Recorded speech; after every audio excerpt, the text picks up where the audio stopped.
décide de s'arrêter pique-niquer sur le bord d'une piste. Et en fait, un 4x4 qui sort de nulle part vient, s'arrête à quelques mètres de nous. Et là, des hommes sortent du 4x4 et ouvrent le feu sur nous qui étions en train de pique-niquer. Dans un premier temps, moi, je commence à courir vers eux.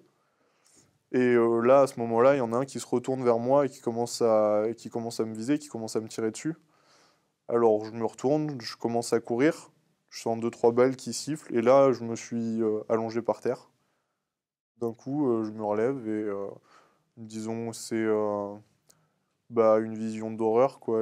Les femmes qui sont en train de crier, de pleurer. On n'arrive pas à comprendre, enfin, à réaliser que la situation est réellement en train de se passer. Après, on a vite quitté l'Arabie, on est rentré en France. Et je me suis énormément consacré au sport. Le sport m'a beaucoup aidé. Puis il y a eu ce voyage qu'on a fait aux États-Unis avec ma sœur, avec plein d'autres personnes victimes du terrorisme, et qui aide beaucoup à se reconstruire.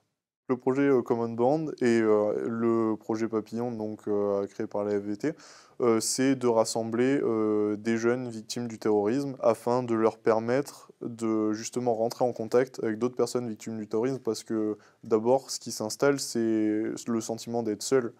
Moi, pendant, enfin voilà, de 2007 jusqu'à 2011, la première fois que j'ai participé au projet Common Band, j'avais jamais rencontré personne qui avait été victime du terrorisme. Et c'est vrai on se sent seul, quoi, et incompris, un peu. Donc le fait de pouvoir parler à d'autres personnes qui ont vécu, disons, des événements similaires, ça aide beaucoup dans la procédure, disons, pour aller de l'avant. Oui, c'est vrai que j'ai envie de dire que on est comme une grande famille. Euh, le, f- Disons qu'on crée des liens très intenses et très forts sur une très courte durée, parce que en plus on habite tous à des distances, enfin voilà, faramineuses. Donc on se voit pas régulièrement ni très souvent, mais le moment où on se voit, disons qu'on a des échanges très intenses, très forts et très vrais.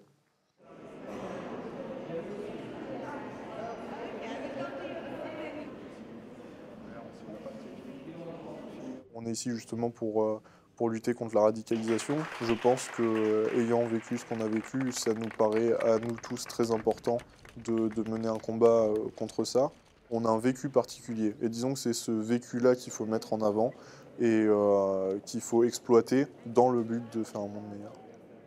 J'ai 22 ans, je suis encore en plein dans mes études, je sais que je vais continuer dans cette voie-là, j'ai le temps encore pour me concentrer, pour savoir exactement ce que je veux faire, quel projet j'ai envie de mener à bien et comment je veux apporter ma contribution à la société sur ce point-là. On est retourné en plus cette année en Arabie, enfin en janvier, pour assister au procès.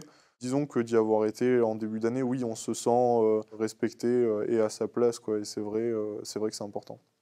Ce qui est arrivé, on ne pourra rien y changer. Donc maintenant, le but, c'est de continuer à aller de l'avant et de faire en sorte de vivre du mieux qu'on peut et d'être le plus heureux possible.